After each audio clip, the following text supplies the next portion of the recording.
Hello, seventh grade Bobcats. Welcome back to not only another week, another quarter, another semester. You seventh graders are halfway through your career here at D. Helena Middle School.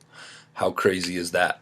Something crazy to think about. This week's Bob lesson, I'm going to start on week 1 of 2 on how to be a respectful, responsible bystander here at the Helena Middle School.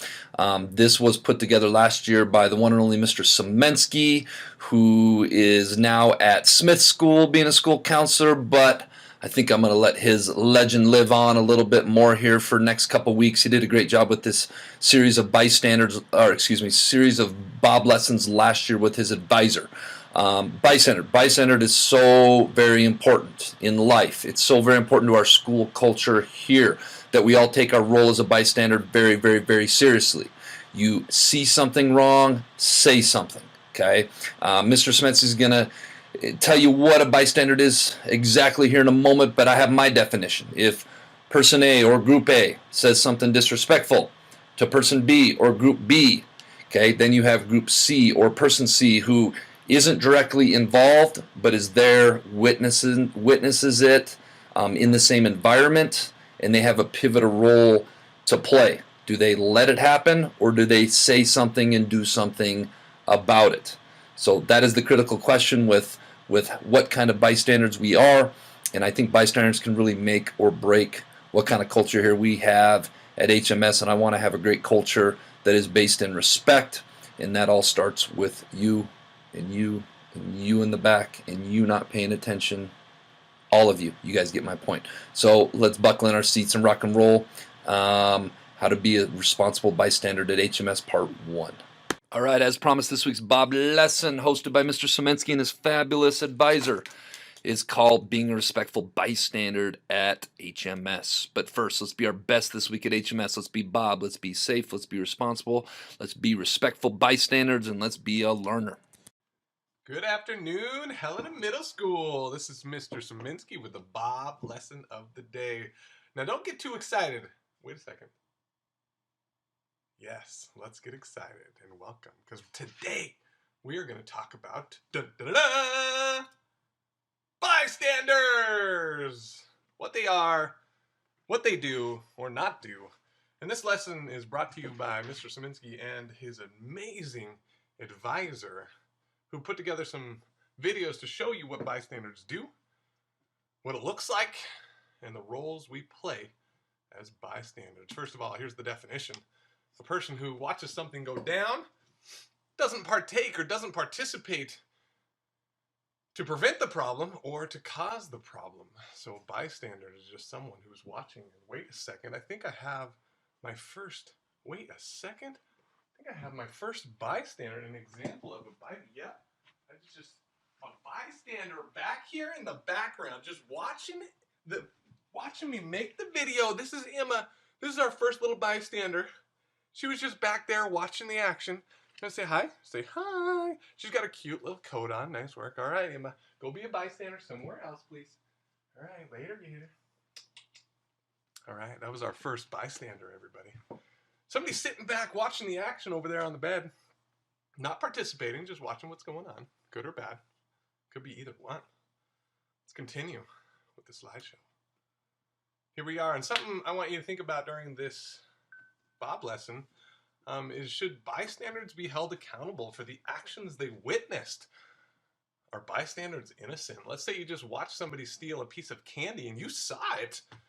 Are you part of the problem for not stepping in and doing what's right? Where does risk play in the role of a bystander? And to show this, we're going to watch a couple of videos my advisor put together. So let's give them a round of applause. Here we go. Video number 1. Da, da, da, da. What?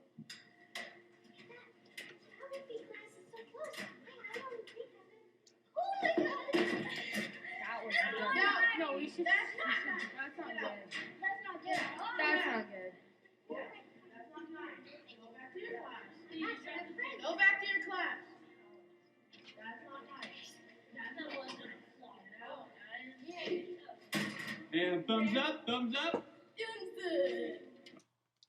Nicely done right there. Here we have some bystanders in the background. Tori just got beat down by Anthony right there in the blue sweatshirt. Anthony trying to pick on her, being a bit of a bully. Isaac steps in and says, "No way, not in my house. This is not the way it's going to go down." And Naetha right there to pick Tori up. Bystanders, nice work. Bystanders. If I say bystanders, it's all good. Just roll with it. Bystanders. Nice job. Point. Bystanders. 1-0. Next video. Here we go.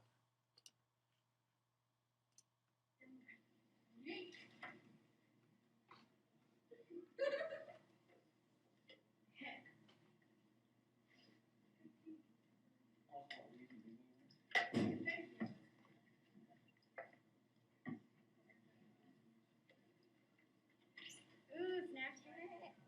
Instagram. Wait, dude, you shouldn't get on her phone. Maybe there's something private there that she wants to see. Why? Because some people don't like random strangers to get on their phone. Let me get you in a picture. No, bro. She might not like that. Okay, I'll just give her back. Everybody? Yay! All right, nice job. Bystanders. Let's check this out. A little bit of instant rewind here. Naetha taking the cell phone, starts taking pictures there with Anthony. Anthony is a bystander, just sitting back, just kind of enjoying it, getting in some pictures. What is Anthony's role legally, ethically, maybe morally? And Tori, another bystander, saying, "Hey, this doesn't look right," stepping in there, trying to get Naetha to set it down, and eventually does. But I also want to point out other bystanders in the room. We got in the back here, we got Tanner, Junior, Kanan, all saw what's going down. Kanan even flashes the peace sign occasionally. Other people back here just sitting back, knows what's happening, but chooses not to do anything. Those are bystanders. And what happens to them legally, ethically, if something happens and someone is in a lot of trouble? All right, let's keep moving forward. Da-da-da. Where's the risk? Where does it stand? Some things that came up when I was talking to students about bystanders is the Good Samaritan law. Somebody says, doesn't the Good Samaritan law say we're supposed to take action? And that's not what the Good Samaritan law does. It protects people who give reasonable assistance, at least legal if there's a medical emergency. So if somebody's lying on the ground and you know how to do CPR, the Good Samaritan law says, hey, take action, do some CPR. If they get broken ribs, it's, you're legally covered there. It says nothing about not helping. But there is a law, the duty to rescue law, and this requires people to offer assistance if they know how, requires it, but only during a medical emergency. So nothing for a stolen cell phone that you're taking a picture of in terms of law. In the state of California, Florida, Hawaii, Massachusetts, and all the way down the line, they do have a duty to rescue law, but Montana does not. So something to think about. Another one came up when I was asking students, what is the difference between a bystander and an accomplice? So let's say that a piece of candy was just taken, you were there to witness it, and a teacher walks into the room, busted, right? And the person who stole the piece of candy starts passing it backwards down the line. There's a group of people there, and everybody who touched that piece of candy trying to get it away from the original thief is an accomplice. They're trying to hide what has been done. But if you're a bystander and you don't grab that piece of candy, you are not part of the event, and you're not an accomplice. I hope that is a little bit more clear.